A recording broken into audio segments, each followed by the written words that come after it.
নমস্কার বন্ধুরা, কেমন আছেন সবাই? পাপিয়াস কিউলিনারি আর্ট অ্যান্ড ব্লগে আপনাদের সবাইকে স্বাগতম। আজকে আপনাদের সাথে একটি রান্নার রেসিপি শেয়ার করব, সর্ষে দিয়ে শাপলা রান্না। আর এই রান্নাটা খেতে দুর্দান্ত লাগে। শাপলা তো আমরা অনেক কিছু দিয়েই রান্না করে থাকি, তবে সর্ষে দিয়ে রান্না করলে যে কতটা টেস্ট হয়, একবার রান্না করে খেলে অবশ্যই আপনাদেরও ভালো লাগবে। এজন্য প্রথমে আমি কড়াইতে তেল দিয়ে দিলাম কালো জিরে ফোড়ন, আর দিয়ে দিলাম শাপলাগুলো। শাপলা আমরা মাছ দিয়ে রান্না করে খাই, তারপর শাপলা ভাজি করে খাই। অনেকভাবে আসলে শাপলা খাওয়া যায়, তবে আমার কাছে সবচেয়ে ভালো লেগেছে সর্ষে দিয়ে শাপলার এই রান্নাটা। এজন্য আপনাদের সাথে একটু শেয়ার করলাম। শাপলাটা দিয়ে একটু নেড়ে চেড়ে তারপর দিয়ে দিব হলুদ, লবণ, আর দিয়ে দিব সামান্য ধনিয়া গুঁড়ো। এবার শাপলাটাকে নেড়ে চেড়ে অনেকটা সময় ধরে রান্না করে নেব।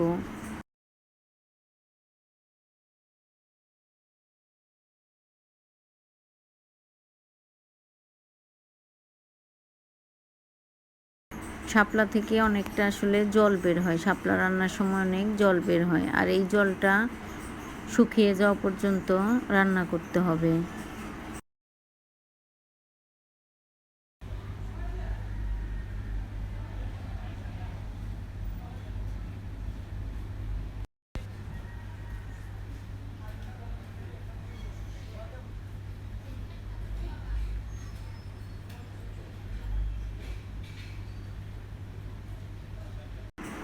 শাপলায় আমি লবণটা দিয়ে দিলাম, লবণ দিয়ে ভালো করে নেড়ে চেড়ে দিয়েছি। এবার শাপলাটা রান্না হতে হতে আমি এখানে সর্ষে নিয়েছি কাঁচামরিচ, আর নিয়েছি লবণ। এই তিনটে একসঙ্গে বেটে নেব। শাপলা রান্নাটাও আমার অনেকটাই হয়ে গিয়েছে।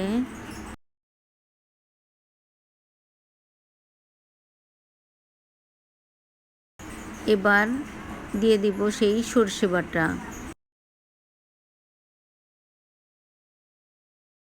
আর সর্ষে বাটা দিয়ে একবার শাপলা খেলে আপনাদের মনে হবে যে বারবার এই সর্ষে বাটা দিয়েই শাপলাটা খাই। আসলে সর্ষে বাটা দিয়ে শাপলা রান্নার টেস্ট অসাধারণ। একবার খেলে আপনাদেরও বারবার খেতে মন চাইবে।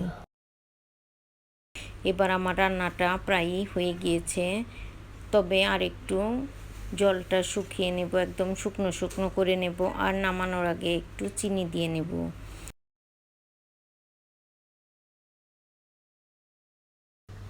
আর চিনি দিলে শাপলার টেস্ট অনেক গুণ বেড়ে যায়, এজন্য নামানোর আগে চিনিটা দিয়ে নামিয়ে নিতে হবে। কিছুক্ষণ নেড়ে চেড়ে তারপর নামিয়ে নিতে হবে। এবার আমি চিনিটা দিয়ে দিলাম। চিনিটা দিয়ে আরও 5 মিনিটের মতো নেড়ে চেড়ে তারপর আমি নামিয়ে নেব। তো বন্ধুরা, আমার আজকের এই ভিডিওটা কেমন লাগলো অবশ্যই জানাবেন। যদি ভালো লাগে তবে একটা লাইক, কমেন্ট, শেয়ার করার অনুরোধ রইল। যারা ফেসবুক থেকে দেখছেন তাদেরকে অনুরোধ রইল আমার ফেসবুক পেজটি ফলো করার, আর যারা ইউটিউব থেকে দেখছেন তাদেরকে অনুরোধ রইল আমার ইউটিউব চ্যানেলটি সাবস্ক্রাইব করার। তো বন্ধুরা, দুপুরের খাওয়া দাওয়া করে বিকেলবেলা একটু ছাদে চলে এসেছি। আসলে বৃষ্টি থাকলে তো ছাদে আসা যায় না, যার জন্যে ঘরেই থাকতে হয়। তবে আজকে অনেক রোদ উঠেছে, এজন্য ভাবলাম বিকেলবেলা একটু ছাদে যাই। আর ছাদে এসে দেখি ছোট্ট একটা গাছে ছোট্ট একটা চাল কুমড়া ধরেছে। দেখে মনটা খুব ভালো লাগলো। আসলে ছাদে আসলে মুক্ত বাতাস, মুক্ত আকাশ, আর ছাদের এই খোলামেলা পরিবেশ আসলে অনেক ভালো লাগে।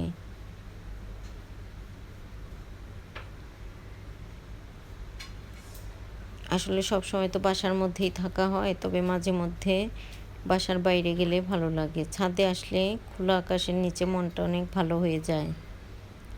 ছাদে অনেক ফুলও ফুটেছে, আর এই ফুলগুলো দেখলে মনটা অনেক ভালো লাগে। এজন্যই মনকে নিয়ে বিকেলবেলা মাঝে মধ্যেই ছাদে চলে আসি। তো বন্ধুরা, আজ এ পর্যন্তই।